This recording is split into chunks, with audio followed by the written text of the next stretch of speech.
Hello all, welcome and welcome back to my YouTube channel. आज के इस video में हम आरपीई कोर्स के बारे में बात करने वाले हैं और यह कोर्स हमें पीएचडी कोर्स वर्क के दौरान पढ़ना होता है। और चूँकि यूजीसी ने 2021 के बाद से इस कोर्स को इम्प्लीमेंट किया है, बाकी अदर कोर्सेज़ के साथ साथ आपको आरपीई भी करना होगा। और ये 2 क्रेडिट कोर्स है। इसमें आपके फॉर्मेटिव असेसमेंट भी होने वाले हैं, समेटिव असेसमेंट भी होने वाले हैं, तो इस वजह से ये इम्पॉर्टेंट है। और बाकी अदर कोर्सेज़ जो आप पीएचडी कोर्स वर्क के दौरान पढ़ते हैं अपने सब्जेक्ट ओरिएंटेड, तो वो आपका अलग है। और ये आरपीई स्पेशल इस वजह से भी है क्योंकि इसमें सभी डिसिप्लिन के स्कॉलर जो हैं वो इसमें इंक्लूड होते हैं। और ये एक कॉमन पेपर है जो सभी डिसिप्लिन के लिए कॉमन होगा। और इसकी जो क्लासेस भी होंगी वो कॉमन ही लगेंगी। बाकी अदर यूनिवर्सिटी का मुझे इतना आइडिया नहीं है किस तरीके से वहाँ पे ये कोर्सेज़ होते हैं। तो सभी यूनिवर्सिटी में पीएचडी के दौरान कराया जाता है, कोर्स वर्क के दौरान। तो ऐसा नहीं है कि ये सिर्फ इग्नू में ही हो रहा है, बाकी जगह भी हो रहा है। बाकी ये है कि इसे कंडक्ट कराने का तरीका अलग हो सकता है क्योंकि बाकी अदर यूनिवर्सिटी का एनरोलमेंट हो सकता है पीएचडी में ज़्यादा हो। और चूँकि इग्नू में सभी डिसिप्लिन्स में ज़्यादा स्कॉलर्स को पीएचडी नहीं करवाया जाता है और ज़्यादा वैकेंसी भी नहीं आती है इस फील्ड में, तो इस वजह से सभी स्कॉलर को एक साथ ये कोर्स करवाना पॉसिबल है इग्नू में। बाकी अदर यूनिवर्सिटी की मैं बात नहीं कर रही हूँ, वहाँ पे जिस तरीके से हो आप उस तरीके से कीजिएगा। और ये कंपलसरी है तो इसे करना ही पड़ेगा। तो आज हम उसी के बारे में बात करेंगे, आरपीई कोर्स होता कैसे है और किस तरीके से कंडक्ट कराया जाएगा और कब हमारे फॉर्मेटिव असेसमेंट होंगे, असेसमेंट में करना क्या होता है और प्रैक्टिकल सेशन जो है वो कितने होंगे, इसके बारे में बात करने वाले हैं। ठीक है, तो वीडियो को स्टार्ट करते हैं। तो वीडियो को स्टार्ट करने से पहले एक चीज़ बता दूँ, जब ये आपकी क्लासेस चलेंगी तो आप लोग अपने लैपटॉप या मोबाइल से इसको ज़रूर हैंड ऑन प्रैक्टिस रखिएगा। उसमें लैपटॉप आपका मैंडेटरी होगा और वो आप लोगों को लाना इसलिए ज़रूरी भी है क्योंकि उससे प्रैक्टिस होती जाती है साथ में, तो इस वजह से भी। और अगर जिनके पास लैपटॉप ना हो तो वो मोबाइल से भी कर सकते हैं क्योंकि उसमें कोई बहुत दिक्कत नहीं है, तो वो उससे भी हो जाता है, काम चल जाएगा। RP stands for research publication and ethics. ठीक है, तो ये चीज़ जान लेना ज़रूरी है कि आरपी कोर्स होता क्या है और इसमें हमें पढ़ना क्या क्या है। तो यूजीसी ने एक फॉर्मेट बनाया है इसके लिए। इसमें टोटल 6 चैप्टर इंक्लूडेड है, जिसमें चैप्टर 1 to 3 आपका थ्योरी पोर्शन है और 4 to 6 जो है वो आपका प्रैक्टिकल सेशन है। ठीक है, तो उसमें आपको ज़रूरी है कि आपके पास लैपटॉप या मोबाइल हो। तो उससे ये होगा कि जितने भी आपको ऐप्स वगैरह बताए जाएंगे या फिर जितने भी सॉफ्टवेयर आपको बताया जाएगा वो आप उस टाइम खुद से वो चीज़ करके देख सकते हैं कि किस तरीके से वो वर्क करता है और कैसे आप उसको अपने रिसर्च में इम्प्लीमेंट कर सकते हैं। ठीक है, तो स्टार्ट करते हैं सबसे पहले इस बात से कि हमारी ये क्लासेस कब लगी थी इग्नू में और आप लोगों के कब लगने वाले हैं। तो ये एक सवाल बार बार पूछा जा रहा है कि आरपी कब से स्टार्ट होगा। क्योंकि हमारी जो क्लासेस थी पीएचडी कोर्स वर्क की तो वो स्टार्ट हो चुकी थे हमारे जुलाई के टाइम, तो इस वजह से हमारे जो आरपी कोर्स वर्क था वो जल्दी हो गया था। आरपी का जो कोर्स वर्क था वो एक वर्कशॉप के फॉर्म में हुआ था क्योंकि वर्कशॉप के फॉर्म में ही इसे कंडक्ट करवाया जा सकता है और वो एक बेहतर तरीका भी है। क्योंकि क्लासेस अगर लगेंगे तो वो सिर्फ एक होगा कि वो सिर्फ वन वे होगा, कन्वे होगा आपको मैसेज, तो वो भी ठीक नहीं है। इंटरैक्टिव सेशन हो, तो इस वजह से ये वर्कशॉप के रूप में कंडक्ट कराया गया इग्नू में। और ये स्टार्ट हो गया था 19 सितंबर से और ये चला था 27 सितंबर तक। तो बीच में छुट्टियाँ भी थी, सैटरडे संडे, तो इसको इंक्लूड करके। तो आप लोगों का भी ये मुश्किल से 7 दिन का होगा और ये 7 दिन इस तरीके से फॉर्मेट होगा कि आपकी बाकी क्लासेस नहीं चलेंगी, सिर्फ आरपीई कोर्स वर्क का वो फॉर्मेट होने वाला है। अब देखते हैं बाकी किस तरीके से ये कंडक्ट होने वाला है, लेकिन हम इसके सिलेबस को ज़रूर देख लेते हैं क्या, ताकि जिस तरीके से भी ये कंडक्ट हो आप लोग इससे अवेयर रहें और बाकी चीज़ें आप लोग पहले से प्रिपेयर करके रहें। क्योंकि कुछ चीज़ें अगर आप पहले से पढ़े रहेंगे तो बेहतर होगा उस टाइम समझने के लिए। ठीक है, कि चीज़ें नहीं ना लगे, तो इस वजह से कह रही हूँ। 2 क्रेडिट कोर्स है, फॉर्मेटिव समेटिव असेसमेंट होने वाले हैं आप लोगों का। तो ऐसा नहीं है कि सिर्फ ये पढ़ा दिया जाएगा और आपको छुट्टी मिल जाएगी, तो ऐसा नहीं होता। और इसका जो एग्ज़ाम है वो फाइनल एग्ज़ाम के साथ होगा, यानी कि पीएचडी कोर्स वर्क का जो आपका बाकी डिसिप्लिन का जो फाइनल एग्ज़ाम होने वाला है, इसका भी फाइनल एग्ज़ाम होगा और बीच में आपको असाइनमेंट भी इसके देने हैं। ठीक है, तो जैसे आपका डिसिप्लिन का होगा असाइनमेंट, इसे भी देना है और ये असाइनमेंट आपको रिसर्च यूनिट में सबमिट करना होता है और रिसर्च यूनिट ही इसे हैंडल करती है इस कोर्स को। तो आपको जितने भी मटेरियल्स वगैरह पढ़ाए जाएंगे या फिर जो कुछ भी होगा मटेरियल में आपको वो मेल के थ्रू सेंड कर देंगे। ठीक है, तो इस चीज़ के लिए टेंशन नहीं लेना कि आपको मटेरियल कहाँ से मिलेगा, तो वो सब कुछ आपको रिसर्च यूनिट मेल के थ्रू दे देंगी। और बाकी जो चीज़ें हैं वो है कोर्स को समझना और किस तरीके से हम इसे रिसर्च में इम्प्लीमेंट कर सकते हैं, ये इसका मेन पर्पस है। तो आप लोग अपने सब्जेक्ट से रिलेटेड चीज़ें जितनी भी बताई जाएंगी उसे ज़रूर फोकस होकर के उस चीज़ को सुन लीजिएगा, क्योंकि बाद में ऐसा नहीं है कि टीचर्स अवेलेबल नहीं होंगे आपको बाद में समझाने के लिए, लेकिन ये होता है कि चीज़ें बहुत ज़्यादा कॉम्प्लिकेटेड हो जाती हैं बाद में। तो बेहतर है अभी से इन चीज़ों को सीख लिया जाए कि किस तरीके से ये सॉफ्टवेयर काम करने वाले हैं आपके रिसर्च में, ठीक है। तो मैं इसके सिलेबस को डिफ़ाइन कर देती हूँ, हल्का सा आपको इसका इन्फो दे देती हूँ ताकि आप लोगों के लिए वो बिल्कुल नयापन ना हो। तो सिलेबस जान लेते हैं, उसके बाद फिर ये जानेंगे कि किस तरीके से असेसमेंट होगा और किस तरीके से एग्ज़ाम वगैरह में ये प्रश्न पूछे जाएंगे, ठीक है। तो स्टार्ट करते हैं पहले सिलेबस से। तो सिलेबस का जो पहला यूनिट है वो है आपका फ़िलॉसफी एंड एथिक्स। और फ़िलॉसफी क्योंकि पीएचडी में वो टर्म यूज़ होता है, डॉक्टर ऑफ फ़िलॉसफी है पीएचडी का फुल फॉर्म, तो इस वजह से हमें फ़िलॉसफी को समझना ज़रूरी है, उसका नेचर, स्कोप, ब्रांचेस, कॉन्सेप्ट, ये सब कुछ समझना ज़रूरी है फ़िलॉसफी के टर्म्स में। और वो जो पहला यूनिट है फ़िलॉसफी एंड एथिक्स, तो एथिक्स में भी हमें इन्हीं सब चीज़ों को समझना है। यूनिट ऐसा है नहीं है कि आपको सिर्फ एक प्रोफेसर पढ़ाएंगे, अदर डिसिप्लिन से इसी यूनिट को पढ़ाने के लिए एटलीस्ट 2 से 3 प्रोफेसर ज़रूर होंगे। उनके पॉइंट ऑफ व्यू से आप समझ सकते हैं इस टॉपिक को कि किस तरीके से आपको चीज़ों को हैंडल करना है ड्यूरिंग रिसर्च। आपको जो भी प्रॉब्लम आएगी एथिकल वे में या फिर कुछ भी ऐसा, तो वो आपको इस चीज़ के लिए गाइड करेंगे, ठीक है। जजमेंट को लेकर, एथिकल बिहेवियर को लेकर, ये सब बातें जो है वो हम एथिक्स में पढ़ेंगे। इसके बाद जो है यूनिट 2 में साइंटिफिक मिसकंडक्ट है। तो किस किस फील्ड में, जैसे आप सोशल साइंस के डिसिप्लिन में हैं तो वहाँ पे आपको क्या क्या चीज़ें फेस करनी पड़ती है और क्या क्या चीज़ें जो हैं हम जानबूझ के नहीं करते, बस हो जाती हैं कुछ चीज़ें जो हैं वो इंटेलेक्चुअल वे में हो जाती हैं गलतियाँ, तो उन्हें वो समझना ज़रूरी है। और उसमें बहुत सारे ऐसे टर्म हैं जैसे प्लेजरिज्म है, ठीक है। तो ये सब चीज़ें जो है हमें सीखनी है साइंटिफिक मिसकंडक्ट में। यूनिट 2 में बहुत सारी चीज़ें आती हैं, जैसे मैंने बता दिया प्लेजरिज्म है, फैब्रिकेशन है, फॉल्सिफिकेशन है, ये सब चीज़ें आ गई। फिर पब्लिकेशन को लेकर के बहुत सारे इश्यूज़ आते हैं, चैलेंजेस उसमें भी आते हैं।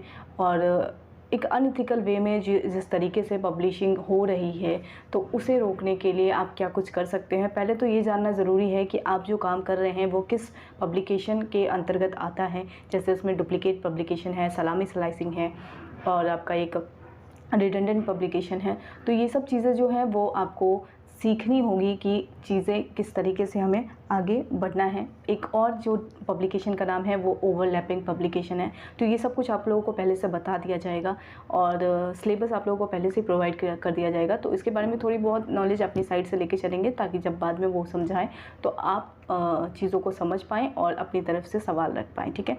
तो ये था यूनिट 2। कभी कभी ऐसा होता है कि जैसे अगर आप रिसर्च कर रहे हैं और रिसर्च में आपको फाइंडिंग्स ढूंढना है और आप सिर्फ अपने रिजल्ट्स जो आपको चाहिए, जैसे आपने हाइपोथेसिस बना ली है कि आपको ये रिज़ल्ट आने हैं और हो सकता है आपके अपोज में रिज़ल्ट आए, तो उसमें आप ये करते हैं, कभी कभी ऐसा होता है कि आप अपने फेवर में जितने रिज़ल्ट आ सकते हैं आप सिर्फ उसे ही प्रेजेंट करते हैं। तो ये कहीं ना कहीं सेलेक्टिव रिपोर्टिंग के अंतर्गत आती है। तो ये एक टर्म है जो आप लोगों को समझनी होगी और इन सब चीज़ों के बारे में भी आप लोगों को बताया जाए। टर्म है मिस इंटरप्रिटेशन ऑफ डाटा, यानी कि आप चीज़ों को घालमेल करके प्रस्तुत करते हैं, तो उन सब चीज़ों को भी इसमें बताया जाएगा कि आपको इन सब चीज़ों से बचना है, ठीक है। तो ये सब कुछ जो है वो साइंटिफिक मिसकंडक्ट में आएगा। आपका मिस इंटरप्रिटेशन ऑफ डाटा है, सिलेक्टिव रिपोर्टिंग है और जैसे मैंने बताया पब्लिकेशन को लेकर है, फिर आपका फॉल्सिफिकेशन, फैब्रिकेशन को लेकर है, प्लेजरिज्म को लेकर है। तो ये सब कुछ साइंटिफिक मिसकंडक्ट के अंतर्गत आएगा। तो ये भी यूनिट 2 है, ये भी आपका थ्योरी पोर्शन है, ठीक है। यूनिट 3 की बात करते हैं तो यूनिट 3 में आपका आता है पब्लिकेशन एथिक्स, ठीक है। तो पहला आपका था फिलॉसफी एंड एथिक्स, दूसरा आपका चैप्टर था साइंटिफिक मिसकंडक्ट और तीसरा आपका चैप्टर है पब्लिकेशन एथिक्स। तो पब्लिकेशन एथिक्स में जो पॉइंट्स पढ़ने हैं वो मैं रीड आउट कर देती हूँ। तो वो है violation of publication ethics, publication misconduct और एक और है पब्लिकेशन प्रॉब्लम, इश्यूज़ और चैलेंजेस, ठीक है। तो ये सब चीज़ें हैं जो पब्लिकेशन के दौरान होती हैं। पहले तो आपको जानना है कि आपको क्या क्या चीज़ें नहीं करनी है और करनी है तो किस तरीके से करनी है, ये सब कुछ इस यूनिट 3 में कवर किया जाएगा। यूनिट 3 जो आपका पब्लिकेशन एथिक्स है, इसमें और 3 चीज़ें इंक्लूड होती हैं, जैसे कॉन्फ्लिक्ट ऑफ इंटरेस्ट है, एक और है प्रेडेटरी जर्नल, जो पेड जर्नल्स होते हैं जो आपसे अमाउंट लेकर आपका आर्टिकल पब्लिश करते हैं या बुक में आपका एक चैप्टर इंक्लूड करते हैं। तो ये सब जो है वो प्रेडेटरी जर्नल्स के अंतर्गत आते हैं। तो इनसे बचने के लिए आपको क्या कुछ करना होगा और कैसे आप इनको चेक कर सकते हैं, तो ये सब कुछ बताया जाएगा। रेफरेंसिंग स्टाइल, जो आप लास्ट में बिब्लियोग्राफी और रेफरेंस डालते हैं तो उसको किस तरीके से, कौन से फॉर्मेट में हमको यूज़ करना है, लेटेस्ट वाला, तो वो सब कुछ आपको इसमें बताया जाएगा, ठीक है। तो ये पब्लिकेशन एथिक्स के अंतर्गत आ जाएगा। तो ये 3 चैप्टर जो है वो आपको थ्योरी पोर्शन है, और इस थ्योरी पोर्शन में आपको मैक्सिमम चीज़ें बता दी जाती हैं कि क्या सही है और क्या गलत है, और किस तरीके से आप इन सब चीज़ों से बच सकते हैं। यूनिट 4 टू यूनिट 6 जो है वो प्रैक्टिकल सेशन है, यानी कि आप कैसे बेनिफिट ले सकते हैं टेक्नोलॉजी का अपने रिसर्च वर्क में, ठीक है। तो चूँकि अब सॉफ्टवेयर इतने सारे बन चुके हैं, तो हमें इसका इस्तेमाल करना भी ज़रूरी है। तो किन किन चीज़ों को हम कर सकते हैं और क्या क्या तरीका है और किस तरीके से हम इसको इम्प्लीमेंट करेंगे, ठीक है। तो इसके साथ ही यूजीसी की गाइडलाइंस जो भी है रिसर्च को लेकर, वो आप लोगों को ज़रूर इसमें प्रोवाइड किया जाएगा। उसकी पीडीएफ आप लोगों को ज़रूर पढ़नी है, और वो भी आप लोगों को रीड आउट कर दिया जाएगा, लेकिन फिर भी आप लोग अपनी तरफ से भी उसे पढ़ सकते हैं। और बढ़ते हैं यूनिट 4 की तरफ। तो यूनिट 4 है ओपन एक्सेस पब्लिशिंग। इसमें आपको जितने भी ऐप्स वगैरह हैं, जैसे कि एक सॉफ्टवेयर है शेरपा रोमियो, शेरपा अलग है, रोमियो अलग है। तो शेरपा के अंतर्गत आपको कॉपीराइट के इश्यूज़ के बारे में बताया जाएगा, सेल्फ आर्काइविंग पॉलिसीज़ हैं इसके बारे में बताया जाएगा। मैं अभी किसी भी चीज़ को डिटेल में नहीं बता पा रही हूँ, ठीक है। तो ये सब चीज़ें आप जान लीजिए बस इन पॉइंट्स को, कि आपको क्या कुछ पढ़ना है, और अपनी साइड से भी अगर चाहें तो पढ़ सकते हैं इसे, और अदरवाइज़ होगा तो मैं मटेरियल यहाँ पे प्रोवाइड करवा दूँगी, ठीक है। और कॉपीराइट हो गया, सेल्फ आर्काइविंग पॉलिसीज़ हैं, online resource to check publishers, यानी कि आप कौन कौन से पब्लिशर को रीच कर सकते हैं ऑनलाइन वे में, ठीक है। तो ऑफलाइन तो वे एक रास्ता था ही, अब चूँकि टेक्नोलॉजी का ज़माना है तो हमें सब कुछ घर बैठे मिल सकता है, बस हमें पता होनी चाहिए क्या क्या चीज़ें हैं। तो वो सब कुछ इस वर्कशॉप के दौरान आपको बताया जाएगा, ठीक है। इसमें एक शेरपा रोमियो है, तो वो भी आपके लिए यूज़फुल होगा। बाकी ह्यूमैनिटीज़ के लिए ये सब जो टर्म्स हैं वो यूज़फुल नहीं हो पाए हैं, और बाकी अदर डिसिप्लिन के लिए ये यूज़फुल होगा, तो आप लोग ज़रूर इसे अच्छी तरीके से समझेंगे। इसके साथ ही आपको यूनिट 4 में आपको क्रिएटिव कॉमन्स पढ़ना होगा, यानी कि कॉपीराइट इश्यूज से रिलेटेड जितनी चीज़ें होती हैं। जैसे आप कभी कभी वेबसाइट से कोई चीज़ कॉपी करते हो तो आपको क्रेडिट देना ज़रूरी है। जैसे आपकी कोई फ़ोटो क्लिक करता है तो आप उसे क्रेडिट देते हो, उसी तरीके से यहाँ पर भी ऐसा है कि जब आप मटीरियल लेते हो तो आपको उसे क्रेडिट देना होता है। और कभी कभी कॉपीराइट इश्यूज़ ऐसे होते हैं कि आप उस चीज़ को कॉपी नहीं कर सकते हो, ठीक है। तो वो सब कुछ आपको बताया जाएगा, क्रिएटिव कॉमन्स इसे कहते हैं। उसके बाद है आपका डिफरेंट ऐप्स हैं जो आप एप्लीकेशन यूज़ कर सकते हो रिसर्च वर्क में, तो उन सब के बारे में आपको इसमें बताया जाएगा। इसके साथ एक और चीज़ है जर्नल फाइंडर है, यानी कि आप वो ऑनलाइन वे में किस तरीके से कौन कौन से जर्नल आप लोगों को बेनिफिट मिल सकते हैं जिनमें आप पब्लिश करा सकते हैं ऑनलाइन तरीके से, ठीक है। तो ये एक फ़ायदा है इस वर्कशॉप का कि आपको बहुत सारी चीज़ें जो हैं वो घर बैठे आप इस्तेमाल कर सकते हैं, बस आपको पता होना चाहिए। और ये सब कुछ आपको इस वर्कशॉप में बताया जाएगा और आरपीई कोर्स वर्क में बताया जाएगा अगर आप अदर यूनिवर्सिटी में है तो, ठीक है। तो इसमें एल्सेवियर है, स्प्रिंजर है, जेन है, तो ये सब कुछ है जो जर्नल फाइंडर है जो आपको सजेस्ट करती हैं कि आप इस जर्नल में बेहतर जो पब्लिशर्स होते हैं या फिर जो जर्नल्स बेहतर होंगे वो आपको बता सकते हैं। जैसे यूजीसी केयर लिस्ट में भी आप देखते हैं, केयर लिस्टेड वाले जर्नल्स जो होते हैं वो हाई क्वालिटी जर्नल्स होते हैं, तो आप उसमें भी पब्लिश करा सकते हो। तो ये सब चीज़ें हैं जो जिस तरीके से आप जान सकते हो, जैसे मैंने बताया यूजीसी केयर लिस्ट, तो ये जेन एल्सेवियर भी उसी तरीके से हैं। तो ये आपको जर्नल सजेस्ट करेंगे, ठीक है, कि आप किस में पब्लिश करा सकते हो अपना पेपर। यूनिट 5 जो है वो पब्लिकेशन मिसकंडक्ट को लेकर है, पब्लिकेशन एथिक्स को लेकर था एक चैप्टर, एक पब्लिकेशन मिसकंडक्ट को लेकर है, ठीक है। तो इसमें बहुत सारे ऐप्स हैं जिसको आपको इम्प्लीमेंट करना है कि किस तरीके से हम चीज़ें सही तरीके से कर पाएँ, ठीक है। तो इसमें उर्कुंड है जो सभी यूनिवर्सिटी में शायद इस्तेमाल होता होगा, हालांकि इग्नू में उर्कुंड है जो चेक होता है आप लोगों का जब थीसिस सबमिट होगा लास्ट में, तो वो आपको एक प्लैग रिपोर्ट सबमिट करना होगा रिपोर्ट के लिए कि आपने कितना % प्लेजरिज्म किया है, वो आपको रिपोर्ट मिलती है। तो उर्कुंड है और एक टर्निटिन है, तो इग्नू में जो है वो उर्कुंड यूज़ होता है, ठीक है। और इसके बाद रेफरेंस मैनेजमेंट टूल्स हैं, तो हिंदी के लिए तो मुझे नहीं लगा ये बेनिफिट, लेकिन बाकी अदर डिसिप्लिन के लिए है कि आपको एक प्रॉपर रेफरेंस बना के वो देते हैं, जैसे बिफॉर्मी है और भी बहुत सारे हैं, जोटेरो है, मेंडले है, तो आपको ये सब कुछ बताया जाएगा। तो किस तरीके से वो चीज़ें भी आपका शॉर्ट आउट हो जाएगा। तो चीज़ें आपके डिसिप्लिन में इम्प्लीमेंट हो रही हैं तो इसे ज़रूर इस्तेमाल कीजिए, इससे चीज़ें जो है बहुत आसान हो जाती है और वर्कलोड जो होता है वो कम हो जाता है।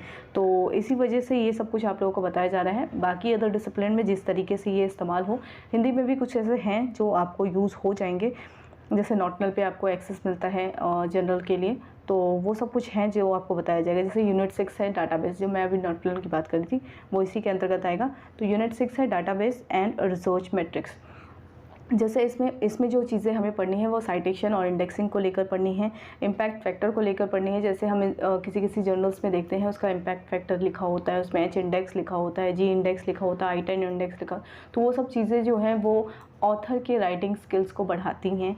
और चूँकि आपका अगर पेपर किसी अच्छे पब्लिशिंग इम्पैक्ट फैक्टर में पब्लिश होगा तो वो चीज़ें जो हैं वो आपके API को स्ट्रॉन्ग करती हैं, तो इस वजह से ये सब चीज़ें हम लोगों को जानना ज़रूरी है।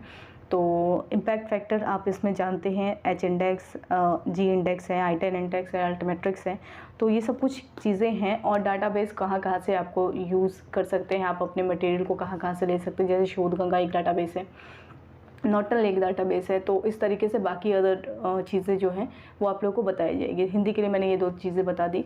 तो ये था यूनिट 1 टू यूनिट 6, और एक बार मैं फिर से रीड आउट कर देती हूँ इसके सारे टॉपिक्स को। यूनिट 1 जो है वो आप लोगों का फिलॉसफी एंड एथिक्स है। यूनिट 2 आपका साइंटिफिक मिसकंडक्ट है। यूनिट 3 आपका है पब्लिकेशन एंड एथिक्स। यूनिट 4 आपका है ओपन एक्सेस पब्लिशिंग।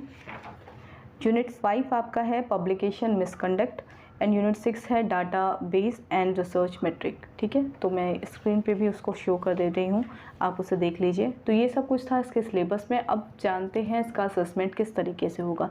ठीक है, तो बाकी अदर यूनिवर्सिटी का तो आइडिया मुझे इतना नहीं है कि वो किस तरीके से इसे कंडक्ट करवाने वाले हैं, लेकिन हाँ असाइनमेंट शायद सभी जगह है कि असाइनमेंट वो लेते हैं उसको करवाने के बाद। या तो हो सकता है कि जिस दिन आपका लास्ट एग्ज़ाम ख़त्म हो उसके दूसरे दिन आपका इसका एग्ज़ाम हो, तो वो डिपेंड करता है यूनिवर्सिटी टू यूनिवर्सिटी। इग्नू में इसे इस तरीके से कंडक्ट कराया जा रहा है कि एक प्रैक्टिकल का क्वेश्चन बनेगा और एक थ्योरी का क्वेश्चन बनेगा, और वो ऑन टाइम नहीं है, आपको उसके लिए टाइम दिया जाएगा। ठीक है, आपकी क्लासेस ख़त्म हो जाएंगी, ख़त्म होने के बाद आपको टाइम दिया जाएगा कि इस टाइम ड्यूरेशन तक आपको सबमिट करना होता है। जैसे नॉर्मल आपको प्रैक्टिकल असाइनमेंट सबमिट करने होते हैं, वो टाइम लिमिट आपको दिया जाएगा। प्रैक्टिकल और असाइनमेंट दोनों के क्वेश्चन आपको मेल कर दिए जाएंगे और उन दोनों की पेपर को आपको सॉल्व करके इनको सबमिट करना होता है रिसर्च यूनिट में। ठीक है, तो जितना टाइम आपको मिले, तो हमें मुश्किल से 20 दिन मिला था, तो आप लोगों को भी इतना ही टाइम मिलेगा। अगर हो सके तो शायद बढ़ जाए, लेकिन दिसंबर से पहले आपको ये असाइनमेंट सबमिट कर देने हैं, क्योंकि ये मार्क्स उसमें आपके जो फाइनल मार्क्स हैं उसमें जुड़ने हैं। ठीक है, असाइनमेंट थ्योरी और प्रैक्टिकल के क्वेश्चन अभी ही होंगे सिर्फ, यानी असेसमेंट के लिए होंगे। आपका इसका RPE का फाइनल एग्जाम होगा, तब आपके सिर्फ और सिर्फ थ्योरी के क्वेश्चन होंगे। ठीक है, तो वहाँ प्रैक्टिकल नहीं होगा। प्रैक्टिकल और थ्योरी जो है वो अभी ही आपको असाइनमेंट के फॉर्म में दे देना होता है। और ये प्रैक्टिकल इस तरीके से नहीं है कि आपको बिठाया जाएगा और आपको लैपटॉप पे ये सब कुछ करके दिखाना है, ऐसा नहीं होता है। चीज़ें आपको बता दी जाएंगी, जैसे अगर आपको बताया जाएगा कि फ्लैग चेकर इस तरीके से हैं तो वो कैसे वर्क करता है, हो सकता है इसको डिटेल में आपको असाइनमेंट में करके दिखाना होगा। या फिर आपको अपने जर्नल फाइंडर बताने होंगे, ओपन एक्सेस पब्लिशर्स कौन कौन से हैं, पब्लिकेशन कौन कौन से हैं, वो सब कुछ आपको बताना होगा। आप अपने 5 प्रेडिटरी जर्नल्स को बता सकते हैं। ये सब टाइप के क्वेश्चन होते हैं प्रैक्टिकल के। क्वेश्चन मैं आप लोगों के साथ शेयर कर दूँगी। तो ये सब कुछ था, और असाइनमेंट मैंने बता दिया। थ्योरी और प्रैक्टिकल दोनों के क्वेश्चन आपको सेंड कर दिए जाएंगे, उसी तरीके से आपको टाइम लिमिट मिलेगा। वो प्रैक्टिकल और थ्योरी दोनों को सॉल्व करके आपको रिसर्च यूनिट को देना है। जो फाइनल एग्ज़ाम होगा उसमें सिर्फ और सिर्फ थ्योरी होने वाला है, प्रैक्टिकल नहीं होगा, और वो बाकी एग्ज़ाम की तरह ही सबके साथ हो जाएगा। ठीक है, और सिलेबस के बारे में बता दिया, फॉर्मेट बता दिया इस कोर्स का, और आपको इसका पेपर का पैटर्न बता दिया। ठीक है, अब इसके बाद ये जानते हैं कि ये क्लासेस किस तरीके से कंडक्ट होंगे। तो इग्नू में जब हमारा हुआ था तो वो 9:30 से, यानी 9:30-10 के करीब आप ले लीजिए, और वो 5:30-6 तक चल रहा था वो क्लासेस। ठीक है, तो 7 दिन आपका इसी तरीके से क्लासेस होंगी। बीच में आपको लंच ब्रेक भी मिलेगा, और आप लोगों के भी जल्दी स्टार्ट हो जाएंगे। और अगर ये वर्कशॉप फॉर्म में हुआ तो बहुत अच्छा सेशन होने वाला है, और ये इंटरेक्शन का भी सेशन हो सकता है बाकी अदर डिसिप्लिन के प्रोफेसर के साथ, बाकी अदर डिसिप्लिन के स्कॉलर के साथ।